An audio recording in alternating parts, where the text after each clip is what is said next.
মুসা নবী একদিন আল্লাহর কাছে কয়, আল্লাহ ফেরাউন এত জ্বালান জ্বালায়, তুমি কি ফেরাউনকে গজব দিয়া ধ্বংস করতে পারো না? আমার আল্লাহ কয়, মুসা আমি ফেরাউনকে 4টা কারণে গজব দেই না। কয় কারণে?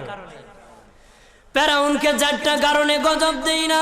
1 নম্বর কারণ হলো রে মুসা, সারাদিন ফেরাউন বলে আমি খোদা, আর রাত যখন হয়ে যায় জঙ্গলে যায় করলাম আমি জানি তুমি খোদা, আমি খোদা না, কিন্তু আমারে মানুষ খোদা কইলে ভালো লাগে, খোদা কইলে ভালো লাগে।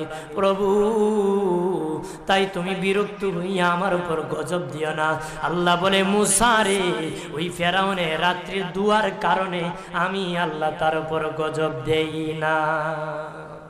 2 নম্বর কারণ হলো, আরে মুসা তোমার মুখে দাড়ি, ফেরাউনের মুখে দাড়ি, তোমার পরনের জুব্বা, ফেরাউনের পরনের জুব্বা, তোমার মাথায় পাগড়ি, ফেরাউনের মাথায় পাগড়ি। আমি যদি গজব দিই, জুব্বার বেজ্জতি হবে, পাগড়ির বেজ্জতি হবে, দাড়ির বেজ্জতি হবে।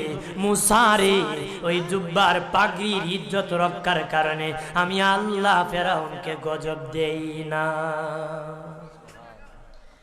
3 নম্বর কারণ হলো, আল্লাহ বলেন মুসা রে মুসা 3 নম্বর কারণ হলো, ফেরাউনের বাড়িতে একটা এতিমখানা আছে, প্রতিদিন দুপুর বেলায় এতিমরা ফেরাউনের বাড়িতে মেহমানদারি করে।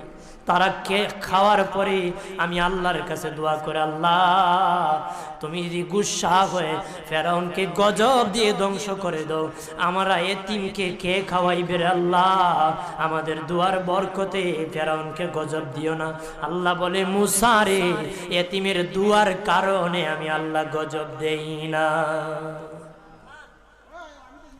4 নম্বর কারণ, আল্লাহ বলেন মুসা ফেরাউনের একটা মাছ বিদ্ধ, হাঁটতে পারে না, ফেরাউন নিজ হাতে নিয়ে গোসল করায়, নিজ হাতে মায়ের শরীরে তৈল লাগায় দেয়, নিজ হাতে ফেরাউন খাওয়ায় দেয়।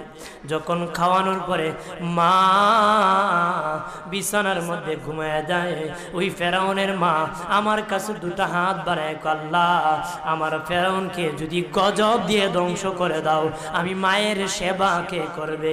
আল্লাহ বলেন, মুসা রে ফেরাউনের মায়ের দুয়ার কারণে আমি আল্লাহ গজব দেই না।